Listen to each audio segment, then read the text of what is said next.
What are all the operational costs or possible costs that are involved in a rental business? Starting with the idea that you have an item in your inventory that has never been rented out.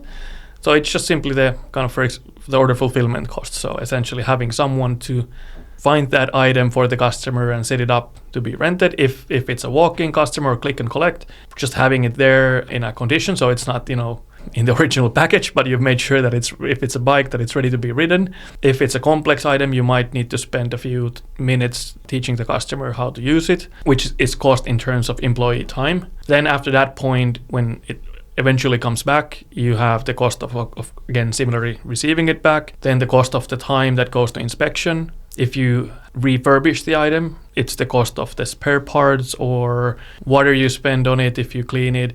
It's all of the costs that you have in order to get the item back to the condition where you can, again, rent it out to the next customer. And then I would calculate also warehousing costs here.